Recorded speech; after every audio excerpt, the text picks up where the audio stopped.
Plumbing supply versus big box store. Is your plumbing company making money? I want you to think about this. As we go through this video and I throw out some numbers and kind of help you add it up, you're going to understand if you're not ordering your materials from a plumbing supply and you're spending a lot of time on jobs going to the big box store, it could be costing your company money and you may be on your way out of business. So let's talk about that in this video, and let's talk about it right now. Before we get started, I got to tell you, this video is sponsored by Ferguson. These are great friends to have in the plumbing industry. We love working with them, and they're supporting us to help us bring you great videos like this. So make sure to check out Ferguson.com. The link is in the description below. So first of all, and guys, don't get me wrong. I'm sure you've seen me in a big box store at some point, but when I'm there, I'm not real happy. You know why? I understand I did not have my van stocked the right way, didn't have the right materials. Maybe I did not reorder things the day before like I should have. Literally, I can get on the computer the day before, click what I need, click what I use that day, and have it delivered to the shop the next morning. I love that. So if I'm spending time on a job, not at the job, but instead I'm running to the big box store because I forgot one fitting. Maybe I broke it, maybe I did something wrong, maybe I just used it on the job before. No matter what it is, you want to make sure you've got the right things on your van, on your truck to do whatever job it is you go on. I've got a par list. I've got it set up on my account where I can go in and say, what's on my list?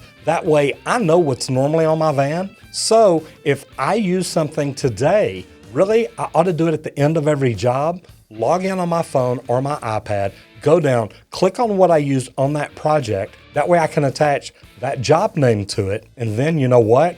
It's ready at the office the next morning. If I don't do that, what am I doing? If I show up at a house to do a job and I don't have on my van what it takes, say that I'm repiping under a kitchen sink and I need one PVC P-trap. Here's the problem. I have to leave and say it takes 20 minutes to get to a big box store because it's probably the closest thing. Then it takes me about 20 minutes to go through the store, find what I need, get in line, get checked out, get back out to the truck, and then head back to the job. Then about 20 more minutes to get there. When I first got there, I quoted this job at $390. Why is that a big deal? Because I did not allow any extra time, an extra hour, to go to the store to get the one thing that I don't have. Look, it happens. And I'm not telling you it doesn't. I've been doing this for years. The thing is, we as plumbers, we as plumbing company owners need to try to eliminate that. To be honest, I know when my guys are going to the big box store, I'm losing money. I'll show it to you in a minute, but I want you to think about it just for that reason. So time is the most important thing. Why is time important? Because if we did not plan on our plumber spending that extra hour going to get one fitting, that may mess up our whole schedule for the day and we may end up having to lose or reassign another customer later. Hopefully we can bump them back to the next day. But we kind of keep things scheduled pretty tight. So anytime you throw in an extra hour like that we're not ready for, that really hurts our day. Then the next thing is money. What does it cost? Say if you're a plumber, and let's make it easy. Say you don't have an apprentice with you and your total cost to the company, your burden is about $75. If you're gone for an hour, remember 20 minutes to get there, 20 minutes to shop, and 20 minutes to get back, that's an hour. So say it costs your company an extra $75 to get that job done.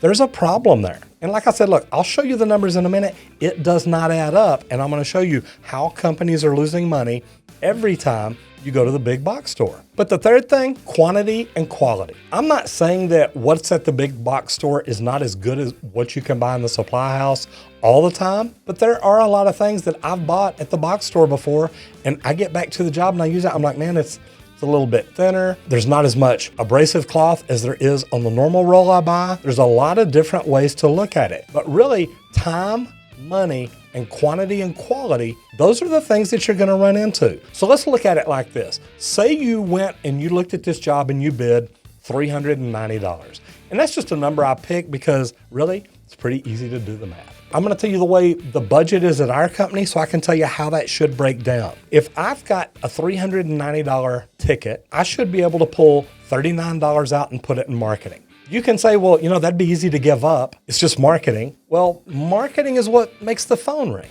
Marketing is what is keeping you going out working every day. So let's leave it at that, $39 for marketing. Then you've got about $117 for labor. That is office labor and field labor. Because remember, the dispatcher got you there, the call taker took the call, the service manager helped tell her who to send, and you're there. So you've got $117 in labor right there, okay? Stick with me because this really does get good. Now, on a normal $390 job, you may have $66 in materials. I'm just saying because I know what my numbers are, so that's probably a good average. So right there, you take all that, you take the $39, you take the $117, you take the $66, and you subtract all that from the $390. That should leave about $168 for profit and overhead. Overhead, the van you drive, the gas to get you there, the insurance, the building that your company works in, the electricity to keep the lights on, the water, the AC, everything there. So you pull all that out of the 168 and that leaves a little bit of profit for the owner. Probably not a lot, but it may leave $50 or $60 profit for the owner if they're doing things pretty good.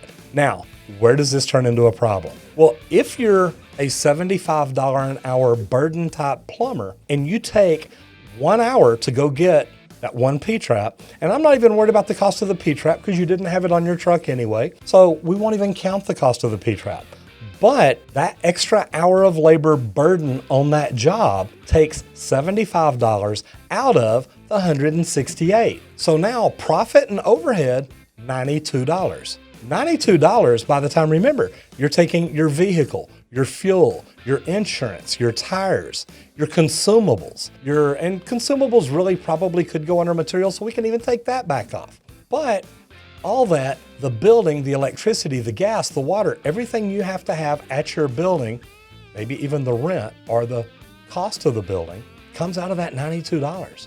Guys, we have got to be smarter as plumbers and business owners and know ordering from a plumbing supply, not a big box store in the middle of the job, is probably the right way to do it. Now remember, this video is sponsored by Ferguson.com and they've helped me a lot, and I'm telling you, I've really enjoyed the opportunity to team up with them. Now, if you spend most of your time at the big box store, do me a favor and leave me a comment down below and let me know how you do it. If you're one of those plumbers that never goes to the big box stores, also leave me a comment down below because we all want to know how you do it. Anyway, I hope you enjoyed this. If so, let me know, give me a thumbs up, and visit Ferguson.com. I'm Roger Wakefield, Lead AP, the expert plumber. I'll see you in the next video if you don't get flushed.